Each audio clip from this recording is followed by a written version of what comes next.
Rewa police ने एक नई पहल की शुरुआत की है। इस पहल से पुलिस अब आम लोगों से सीधा संवाद स्थापित कर उनकी समस्याएं सुनेगी और उन समस्याओं का निराकरण भी होगा। ऐसा करने से न सिर्फ लोगों में पुलिस के प्रति विश्वास जगेगा, बल्कि पुलिस का डर भी खत्म होगा और गांव समेत अपनी हर परेशानी से अवगत करा सकेंगे। चुराहटा थाना अंतर्गत छिजवार ग्राम में सीएसपी डॉक्टर ऋतु उपाध्याय ने जन चौपाल किया, जहां उन्होंने जन जन से चर्चा की। साइबर क्राइम, नशा के विरुद्ध अभियान, महिला सुरक्षा, शिक्षा का महत्व के संबंध में जागरूक एवं अन्य महत्वपूर्ण विषयों पर चर्चा करते हुए गर्मी के मौसम में नरवाई पराली न जलाने की अपील की, ताकि आगजनी जैसी घटनाओं को रोका जा सके। उन्होंने पढ़ाई का खर्च न उठा पाने वाले बच्चों की मदद का आश्वासन देते हुए बताया कि पढ़ाई जीवन की दिशा बदलने का महत्वपूर्ण साधन है। साथ ही बताया कि आप सामान्य जन के साथ पुलिस की भूमिका में भी रह सकते हैं। एक कार्यक्रम की जो शुरुआत हुई, क्या उद्देश्य है इसका प्रमुख तौर पर? वरिष्ठ अधिकारियों के मार्गदर्शन में जन चौपाल का आयोजन किया गया है। ये नव पहल है ग्रामीण जन से मिलने की। इसमें हमने पहला जो गांव चुना है वो नौबस्ता चौकी का छिजवार गांव चुना है। हम ग्रामीण जन से जाकर मिले और उनसे संवाद किया, उनकी समस्याएं, समाधान उनके, और उसके साथ साथ हमने कुछ जो जागरूकता के बिंदु हैं उन पर भी चर्चा की। जैसे महत्वपूर्ण बिंदु थे साइबर क्राइम, महिला सुरक्षा, नशे के विरुद्ध अभियान।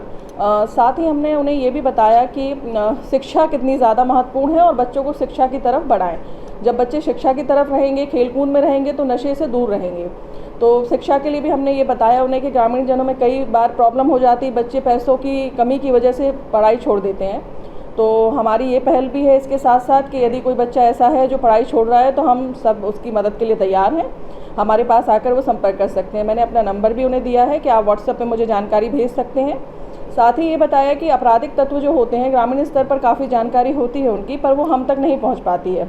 तो गोपनीय उनकी जानकारी रखी जाएगी। यदि वो हमें बताते हैं कि हाँ इस तरीके की आपराधिक कृत्य हो रहे हैं, तो उसकी यदि हमें सूचना मिलती है तो हम तत्काल उसमें त्वरित कार्रवाई करेंगे। तो मुख्य उद्देश्य यही था कि ग्रामीण जन से मिला जाए। सभी ग्रामीण हमारे पास नहीं आ पाते हैं, उनकी पहुँच हम तक नहीं है। बहुत सरल स्वभाव के भी होते हैं और वो अधिकतर इसमें हिचक होती है उनकी कि हम कैसे जाएं, कैसे मिलें। तो बस ये था कि जो परिवार के सदस्य की तरह हम एक दूसरे से व्यवहार करें और एकजुट होकर अपराध के खिलाफ खड़े हों।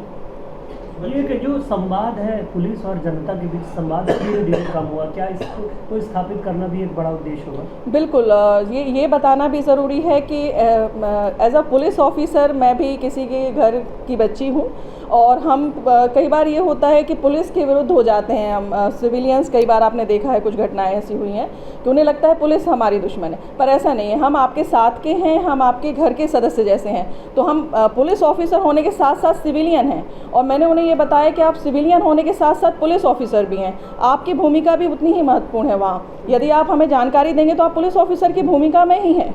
आप अपराध को कम करने में हमारी मदद कर रहे हैं। और जब आपको लगे कि हम आपकी कोई बात नहीं सुन रहे हैं तो आप इस तरीके का मनोभाव ना बनाइए। कई बार होता है कि आप अपनी बात अच्छे से नहीं रख पाते हैं तो ये दिक्कतें क्रिएट होती हैं, परंतु हमारा उद्देश्य इस तरीके का कभी नहीं होता है पुलिस का कि आपकी मदद ना की जाए। हम हर संभव प्रयास करते हैं कि आपकी मदद की जाए। तो वो जो एक मन में भाव होते हैं उसको लेकर भी बात थी कि हम आपके परिवार के सदस्य ही हैं। हम सब एकजुट होकर जब काम करेंगे तभी बेहतर परिणाम निकलेंगे।